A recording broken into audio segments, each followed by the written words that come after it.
que farei de Jesus?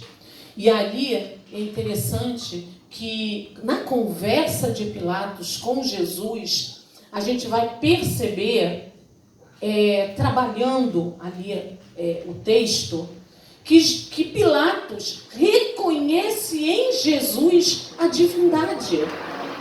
Ele consegue ver que Jesus tinha algo de Deus, que Jesus a divindade de Jesus estava ali presente. Ele consegue perceber.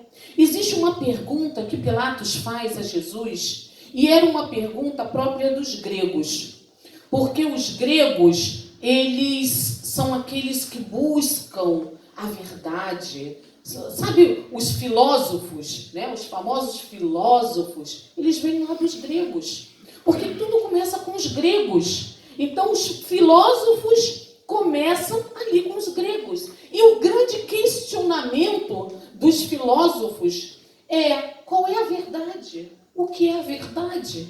Esse é um grande questionamento que eles trazem. E, apesar de Pilatos ser romano, os romanos, eles trouxeram uma cultura dos gregos muito forte.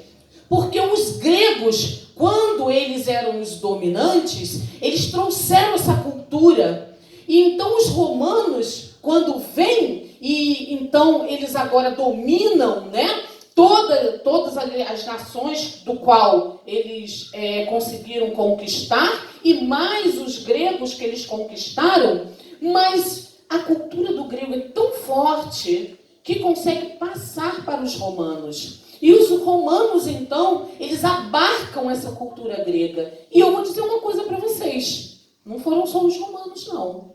Nós recebemos dessa cultura. E sem saber, nós a utilizamos. Como palavras gregas, muitas palavras. Eu acabei de falar uma aqui. Filosofia, que a gente fala tanto, é uma palavra grega, né? As palavras biólogo, biologia, né? E tantas outras, é grega. Nós utilizamos e às vezes nem sabemos. Então nós temos essa cultura. Por exemplo, filósofos como Platão, está até hoje. As ideias de Platão estão até hoje. Tem um filme famoso aí, Matrix. Eu nunca entendi aquele filme, gente. Nunca consegui entender uma voação danada ali. Mas aquele filme traz um conceito de Platão. Olha, isso há quanto tempo atrás? Era um grego que conseguiu implantar sua cultura. E aí, então Pilatos faz uma pergunta para Jesus. Ele pergunta: o que é a verdade?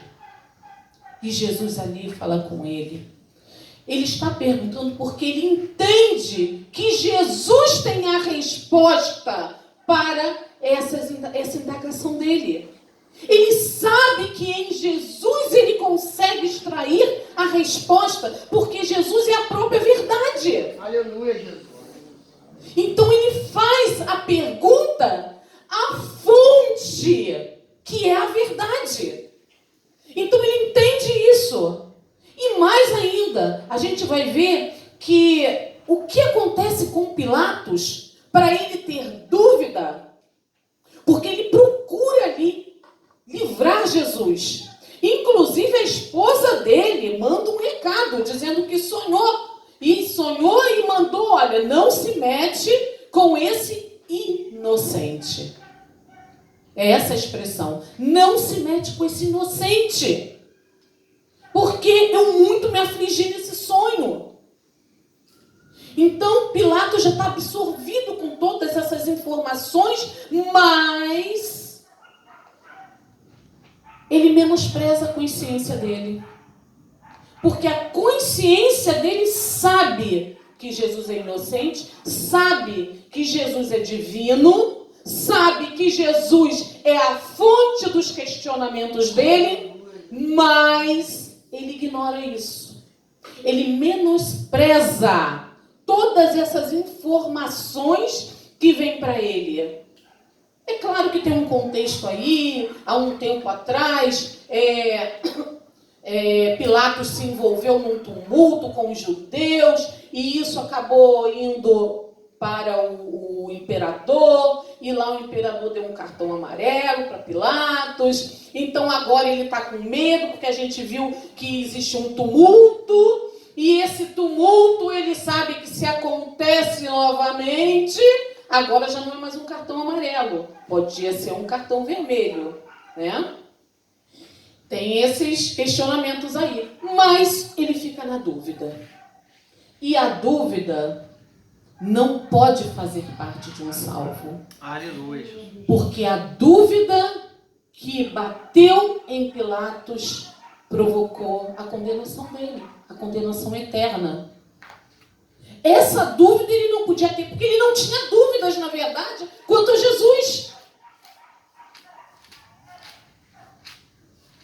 Mas ele deixou que o que fazer com Jesus, ele deixou para outros. Não, eu não vou me meter nisso, não. Não vou me meter em confusão. E se meteu numa confusão muito maior. Vamos